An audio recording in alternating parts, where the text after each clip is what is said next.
Então vamos lá. Eu vou falar sobre a evolução da análise de dados, um caminho tecnológico da análise de dados do BI tradicional, né, as técnicas de análises que são utilizadas, até as técnicas de Big Data, alguns exemplos de técnicas de Big Data que a gente está utilizando hoje no mercado.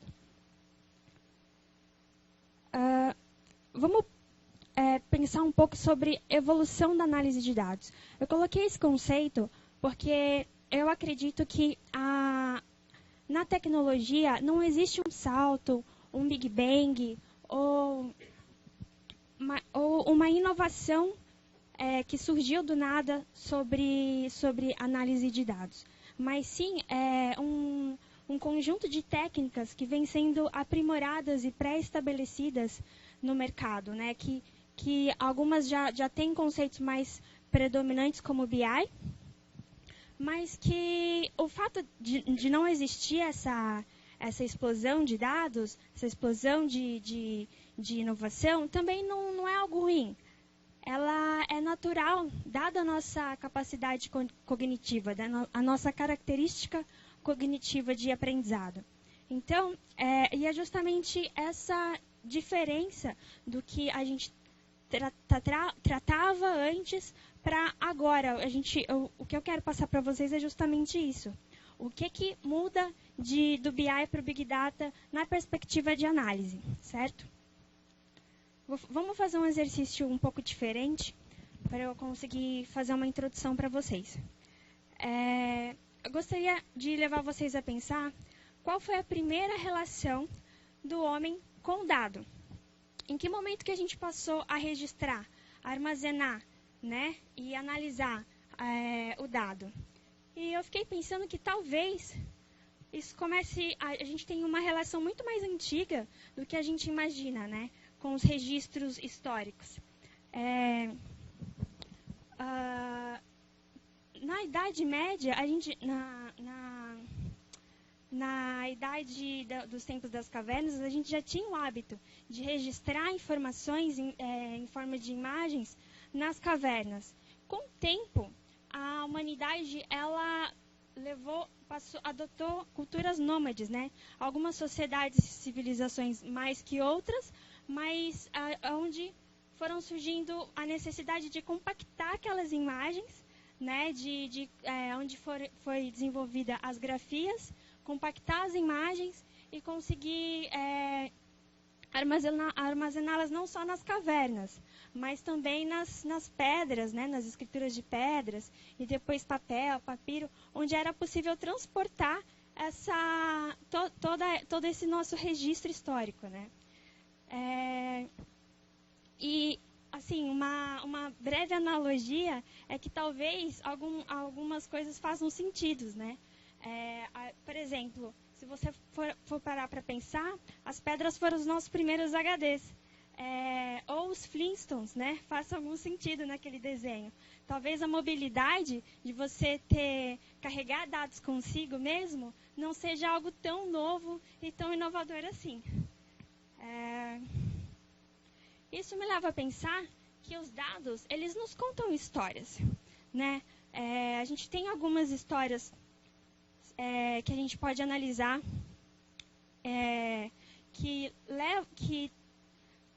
onde a gente consegue usar o conhecimento do passado para tomadas de decisões do futuro.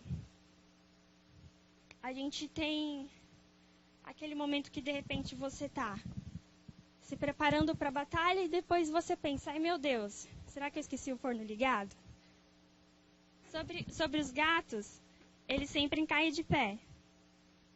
E sobre adesivos de família, nos carros, para quem tem, não é tão inovador assim. Então, assim, analogias um pouco descontraídas, uma historinha um pouco diferente do que a gente está acostumado em tecnologia, mas é mais ou menos para conseguir dizer para vocês que o BI, por exemplo, ele é exatamente isso. Ele utiliza os registros de dados históricos da organização, da empresa, baseado no negócio.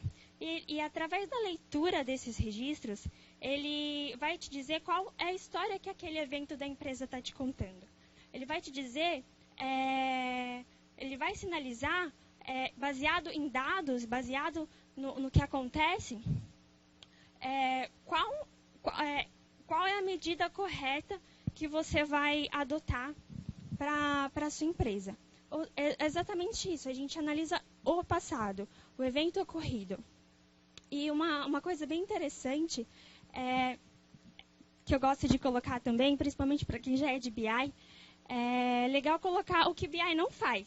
Né? O BI, por exemplo, ele não faz projeção, ele não faz predição, ele não faz impressão, ele não faz café, uma pena. Então, assim, muitas vezes algumas empresas querem adotar BI, adotam BI e utilizam para simplesmente gerar relatórios e gerar informação. E a intenção justamente do BI é essa. Ela vai te dizer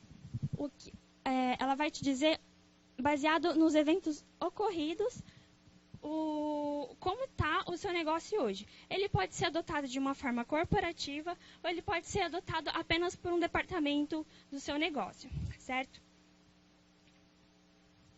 E o BI, ele tem uma modelagem de dados específica, que é o conhecido como Data Warehouse, é o famoso DW. Ele precisa... ele tem uma estruturação e armazenação de dados bem diferente do modelo transacional dos legados. E é um pouco difícil assimilar.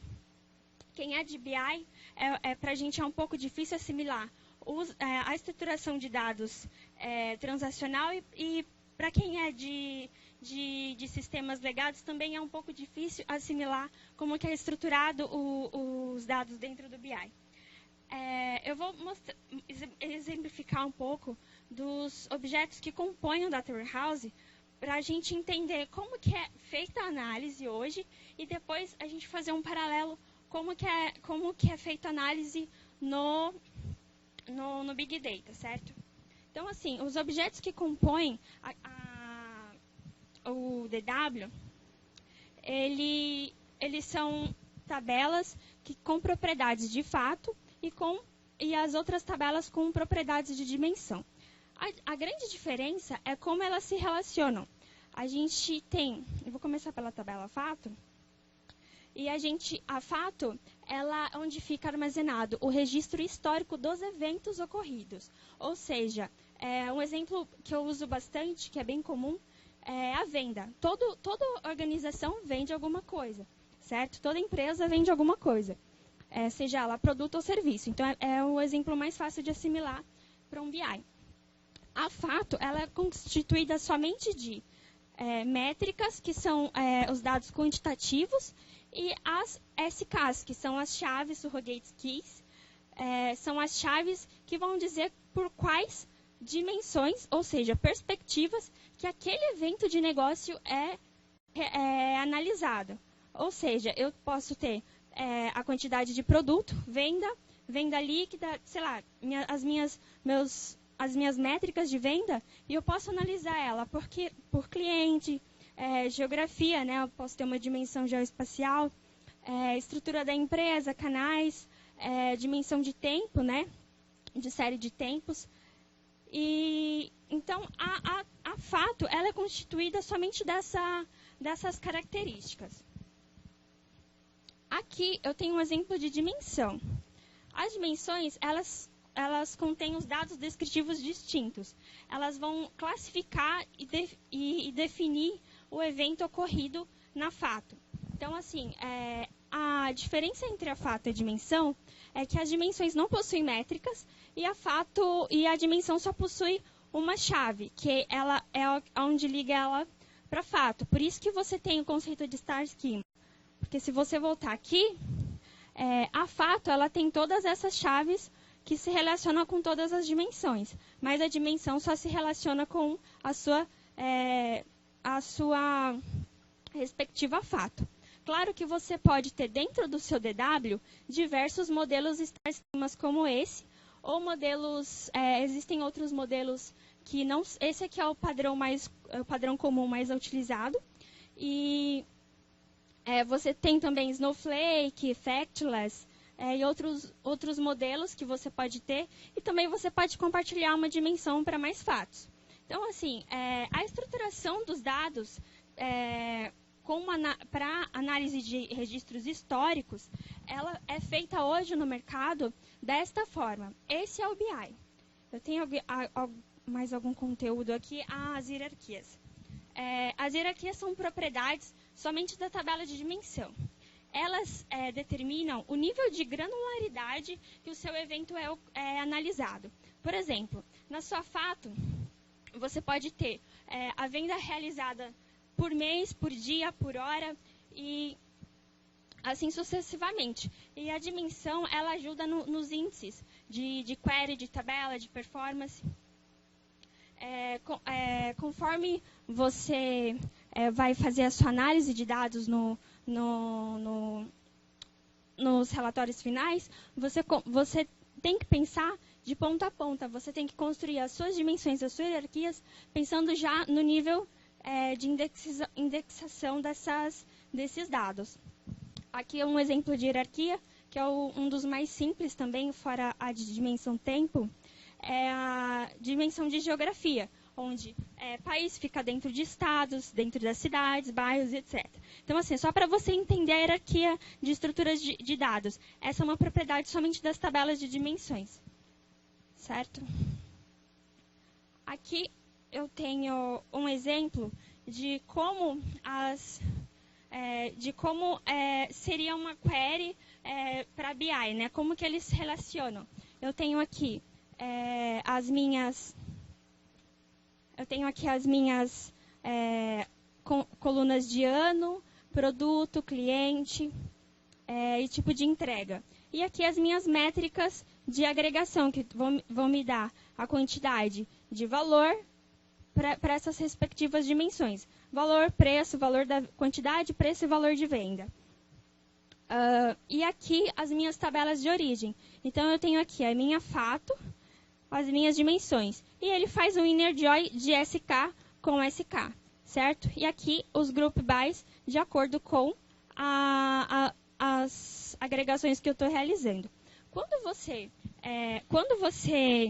vai fazer um gráfico numa ferramenta de visualização de dados, de BI, mais ou menos, a ferramenta vai estar fazendo uma query, essa query é bem simplória, assim, né? Existem outras agregações e cálculos de métricas que a solução faz por detrás de toda a interface, mas a query basicamente é essa.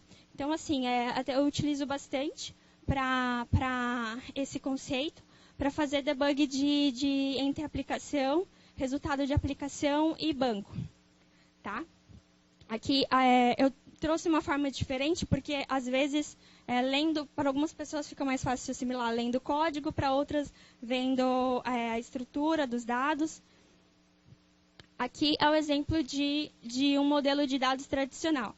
Esse aqui seria o Snowflake, mas a gente também tem modelos com Slow Change Dimension, que foi até dito na trilha anterior, Factless, mas assim, o mais comum, o mais simples é esse mesmo, onde você tem a sua tabela fato e em torno às suas dimensões. É diferente de um modelo transacional, que, por exemplo, onde eu teria uma tabela de produtos, família de produtos, subfamília, eu tenho toda essa relação de produtos em uma única dimensão. E os dados que são gravados e armazenados na fato, eles já vêm integrados de acordo com a dimensão que é relacionada. Por isso, a SK, você tem uma linha, né, na SK, ele registra cada linha já de forma integrada.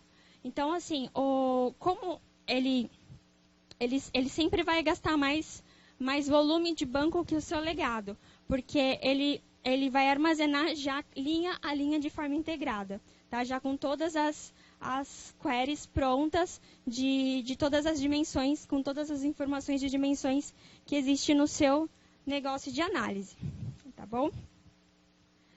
Aqui, eu trouxe um pouco como que é feita a estruturação de dados para o BI, na parte de arquitetura de banco, mas para a gente conseguir entender o esforço que é feito. A gente tem os ambientes de desenvolvimento, homologação e produção, né? São instâncias de banco. E é feito, quando você vai desenvolver, é feito um processo, o processo de ETL ele é feito em camadas, até você conseguir chegar no DW, que é nele onde você vai ter a sua fato e as suas dimensões, que foi o que eu acabei de explicar agora. Mas antes disso, a gente tem uma camada de banco, um owner separado, que é a stage. Nela, ela é uma réplica do banco de dados de origem que você vai estar analisando.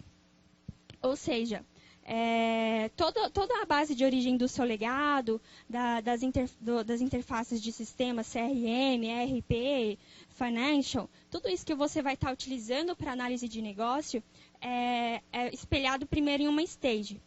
Depois, algumas arquiteturas adotam a camada de ODS, que ela é nada mais, nada menos que um data quality, né? Uma camada intermediária, onde você faz as primeiras agregações, os primeiros tratamentos de dados até você chegar no seu DW. E esse processo de carga, que é bastante conhecido como ETL, né? Que é extração, transformação e carga de dados. E quando a gente tem no nosso servidor de aplicação de dados, no nosso servidor de aplicação, a gente tem as mesmas instâncias, desenvolvimento, homologação e produção.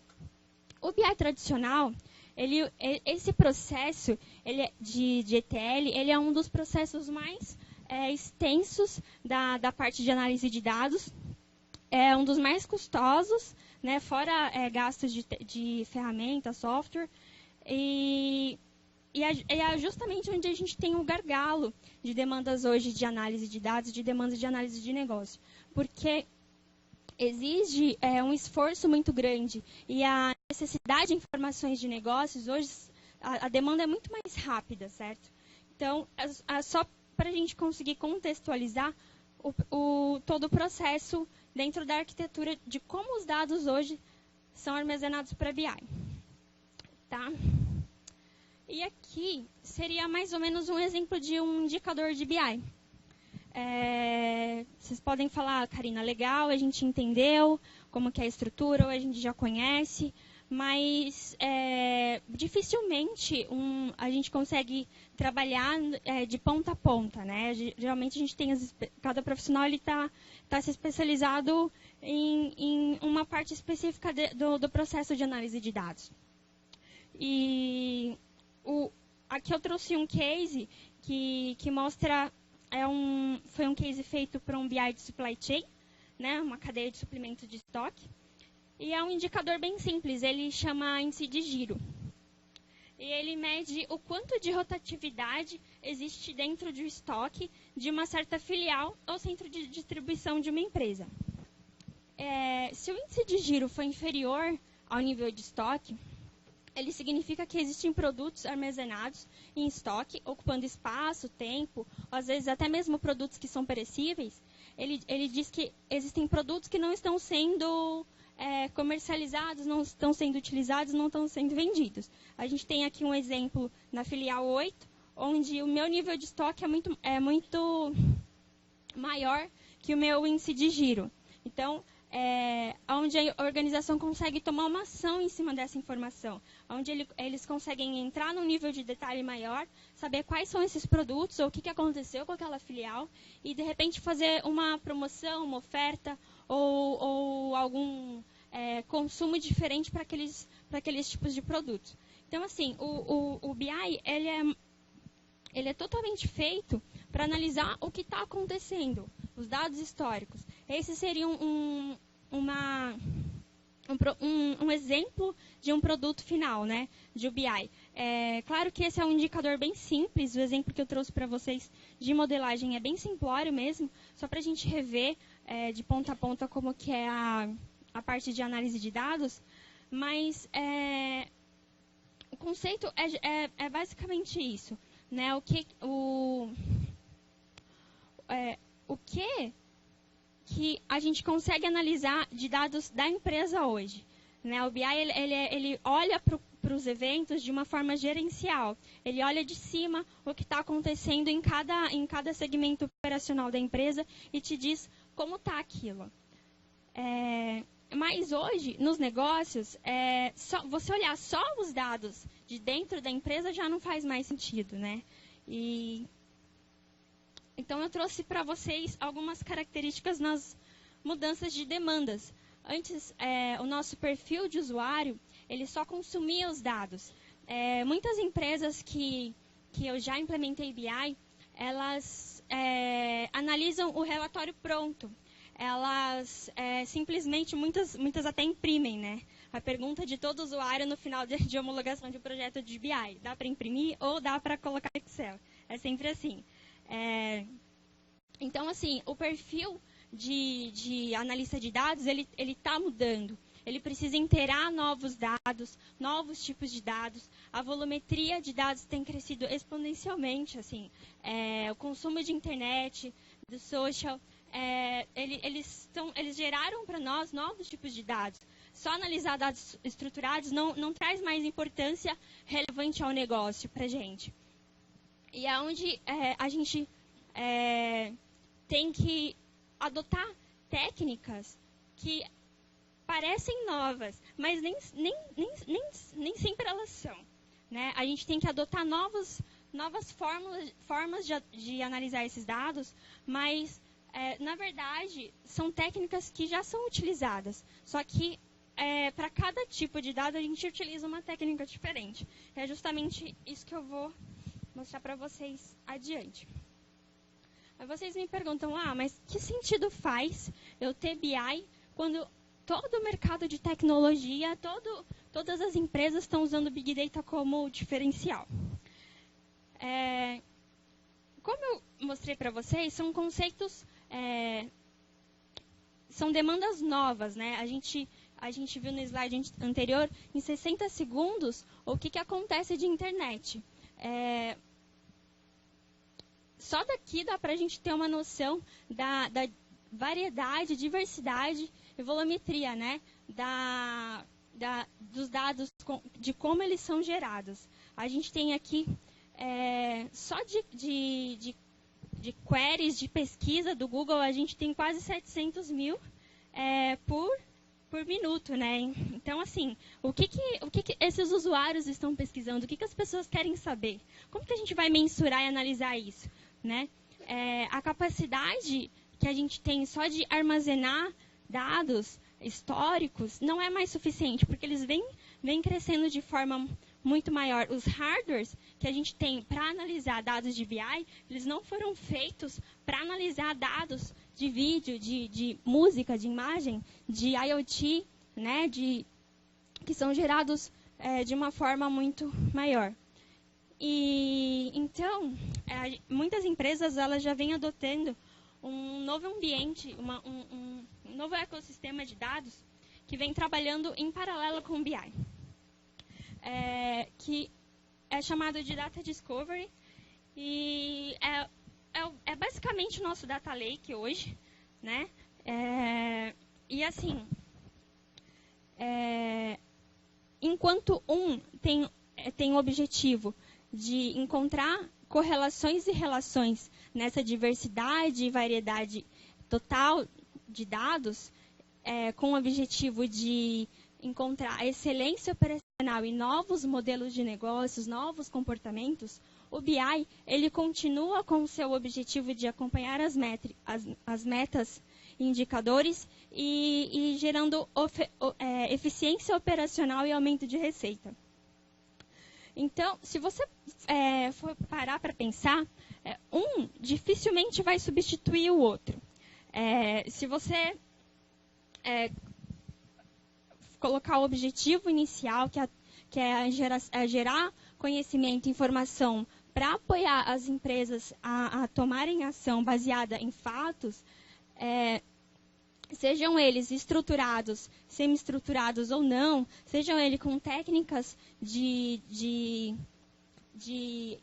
técnicas de análise tradicionais ou incorporando novas técnicas de análise, eles conseguem trabalhar em paralelo de acordo com a carência de cada empresa, né? Porque, ao mesmo tempo, principalmente no Brasil, ao mesmo tempo que a gente fala de inovação, a gente também tem um mercado que ainda é muito precário de tecnologia, né? E a gente precisa atender. Ao mesmo tempo que eu hoje levo a soluções de Big Data para as empresas, tem empresas que não têm BI ainda. Então, assim, a lacuna é muito grande. Como é que a gente vai desperdiçar todo o conhecimento que a gente já tem em analisar dados e dizer que não, agora é novo, ambas tecnologias ainda precisam trabalhar de forma paralela até se equalizar um ambiente maduro, né, de análise. E como a gente tem conceitos diferentes, a gente tem métodos diferentes. Então, assim, para exemplificar um pouco o processo de análise e comparar com o Data Discovery, a gente tem aqui, quando você vai fazer um projeto de BI, você já tem questões relevantes ao negócio, na qual você já sabe o que você quer responder. Eu quero saber quanto está a minha meta de vendas, quero saber quanto está meu índice de giro de estoque, eu quero saber quanto está a minha receita, a minha rentabilidade comparado aos indicadores de mercado. Você já tem questões de negócio que você quer responder, então você desenvolve todos os seus dados históricos para atender aquelas questões de negócio. Você tem, primeiro, o levantamento de requisito, a modelagem de dados, a parte de integração que eu mostrei para vocês, que é Stage ODS DW, né? Os metadados, que são as informações de negócio, quais métricas e regras de agregação, e aí você cria os relatórios e painéis. Certo? Deixa eu ver como a gente está de tempo. Falta 20?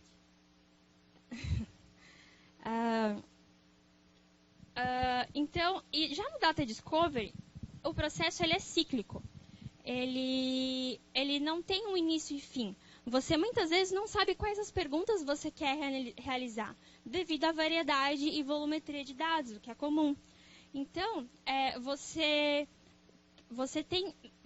utiliza métodos que já existem no mercado para selecionar quais dados você vai trabalhar de fato, explorar esses dados, encontrar quais são as correlações entre eles, você vai refinar e justificar hipóteses e você vai fazer novas perguntas até achar a pergunta certa.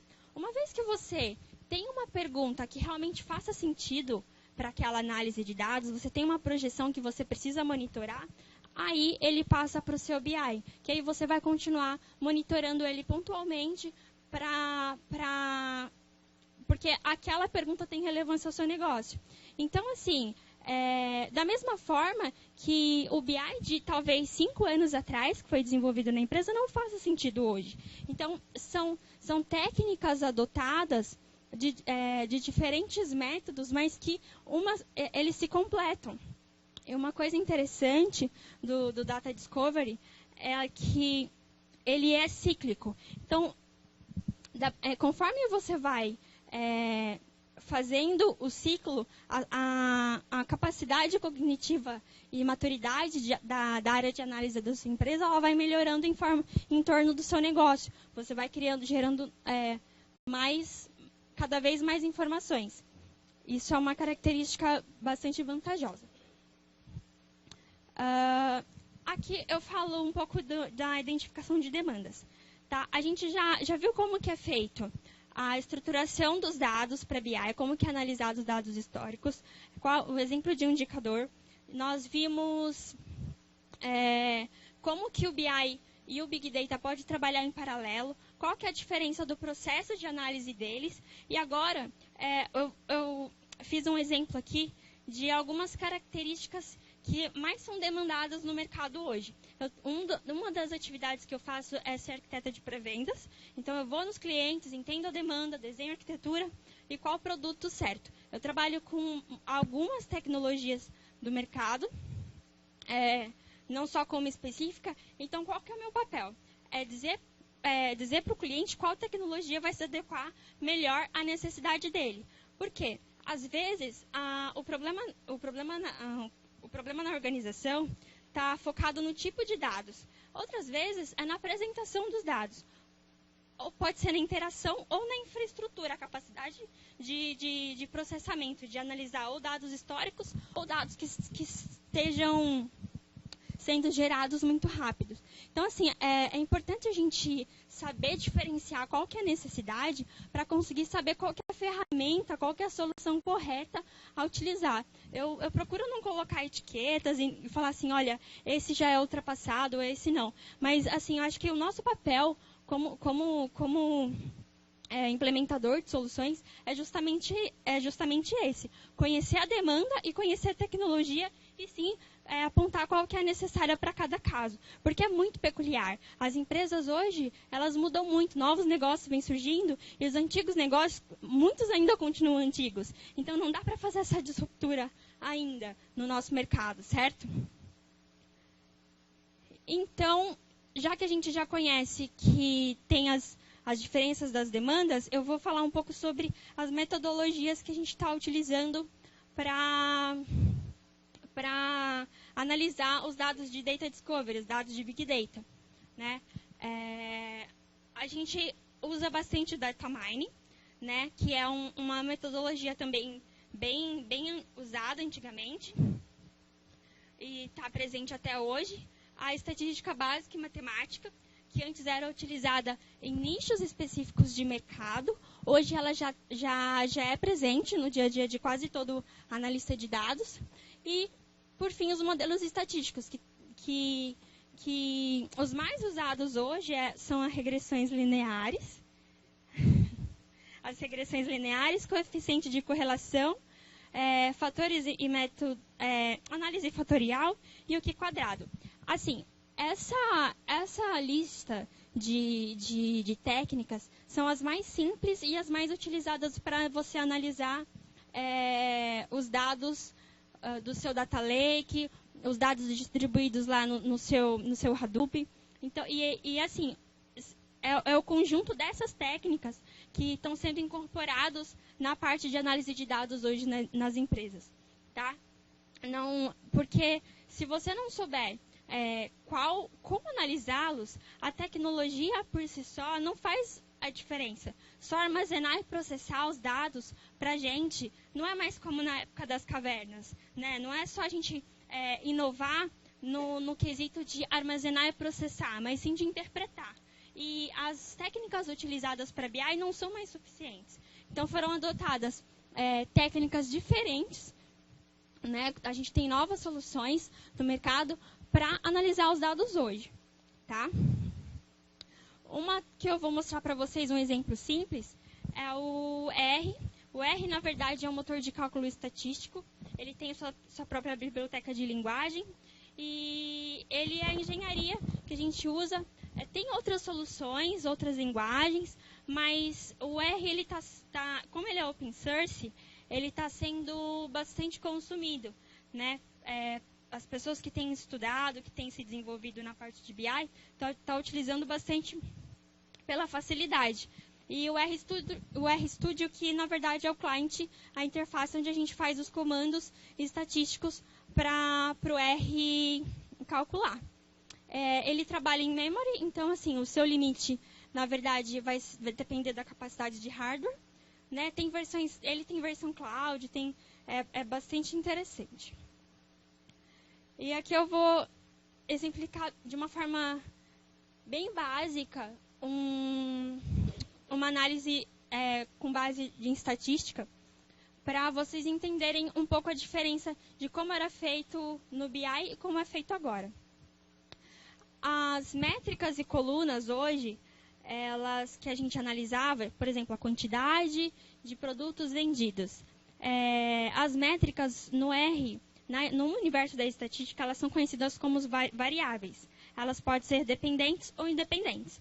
As dependentes, elas são baseadas nos dados, e as independentes são as projeções que aquela base de dados vai te gerar. Então, eu vou fazer um caminho simples entre média, desvio padrão, reta e relação linear, para a gente conseguir chegar no próximo, que é a correlação linear, que é onde eu vou mostrar depois um exemplo de aplicação no R. Digamos que a média é a medida exata entre a diferença de dois pontos. O desvio padrão ele vai medir a distância de cada ponto em relação à média. Quando você tem uma variável independente, que é a sua reta, ela pode ser tanto o resultado de uma projeção quanto o resultado do modelo de hipótese que você está analisando. Quando você fala da relação linear, ela está falando algo parecido com o desvio padrão.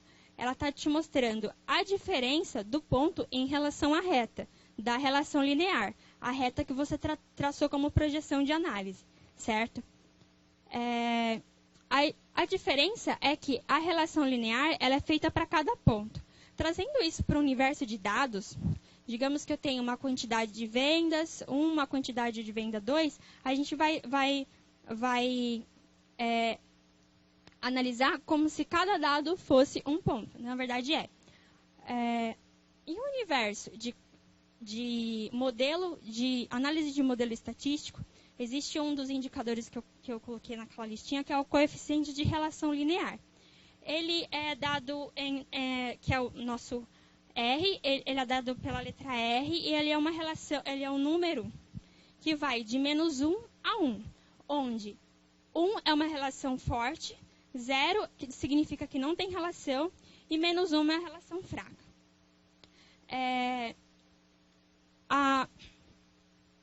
Além disso, a gente tem os outliers, que é o comportamento dos pontos, dos valores do seu modelo de análise, que não tem relação, que apesar do seu modelo ter alguma relação, você pode ter alguns dados que estão fora da sua reta de análise. Ou seja, você pode identificar que, são vários casos, que o modelo que você está relacionando, um fator não tem relação de causa e efeito, uma métrica não influencia a outra, que é no caso dele não ter relação, ou uma métrica influencia a outra diretamente, ou elas têm uma relação, mas uma influência fraca. Ou seja, a sua reta de projeção não foi estabelecida. Provavelmente você tem uma outra métrica que está influenciando, uma outra variável que influencia mais do que a que você está analisando. E além disso, os outliers, que pode ser um público que talvez o seu mercado não esteja alcançando. Ou seja, você pode gerar aqui um novo negócio, um novo produto, um novo perfil da sua carteira de clientes, certo? O R, ele tem um dataset que, o dataset é um conjunto de dados, né? Ele já é pré-estruturado e é como se fosse uma tabela, certo? Ele já tem um dataset default, né, padrão, embutido na sua biblioteca, que é bastante usado para análise e para exemplos. E ele fala de uma coleção de análises de modelos de carro. Foi tirado da revista Motor Trend. E ele tem aqui, é um exemplo simples. Ele tem aqui a lista de carros, onde nosso Y, que a gente vai analisar, é a capacidade de milhas que o carro pode correr por galão e o peso do veículo em libras. Aqui é um exemplo de análise e correlação dessa base de dados do nosso XY, né, que eu fiz no R. É bem simples assim a query, não tem muito segredo. A fórmula de correlação no R é a core, onde eu estou usando do meu dataset MTCars a minha unidade de milhas a minha variável de milhas por galão e a minha variável de peso. E ele me deu um R, que é o meu coeficiente de correlação, menos 0,86. E ele indica aqui no plot do meu gráfico que as minhas variáveis de análise ela tem uma relação, ela tem uma relação, mas uma relação fraca. Que quanto mais leve é o meu veículo, mais milhas ele consegue correr por galão. Entretanto, entre as outras variáveis, eu posso ter outros influenciadores. Esse não é, como ele é um valor negativo, -1, meu coeficiente de relação, apesar dessa relação existir, ela não é uma relação de causa e efeito, não é o meu influenciador, né? O peso não é o influenciador maior de quanto de milhas eu consigo percorrer por galão. Além disso, eu tenho também os meus outliers, é onde eu posso, de repente, fazer um filtro de análise só do que está fora e entrar num nível de análise maior. E aí a gente tem regressão linear, entre outras coisas. Então, assim, só para vocês entenderem as técnicas que a gente utiliza para dados históricos e as técnicas que a gente utiliza para grande volume de dados hoje. E para a gente conseguir assimilar que na verdade, compõe, um chega onde o outro não consegue alcançar, né? E a gente continua contando as histórias. Eu vou deixar para vocês uma frase do Steve Jobs que me inspirou nessa apresentação. Você não consegue ligar os pontos olhando para frente. Você só consegue ligá-los olhando para trás. Então, você tem que confiar que os pontos se ligarão um dia no futuro. Você tem que confiar em algo. Seu instinto, destino de vida, karma, o que for. Essa abordagem nunca me desapontou e fez toda a diferença na minha vida. Nessa frase, ela me leva a pensar que os dados, né, como os pontos que nós analisamos agora, eles são como as estrelas do céu. Se você olhar, eles são apenas pontos distintos. Mas se você souber como ligar esses pontos, eles podem contar suas histórias. Um pouco de mim. Muito obrigada. E é isso que eu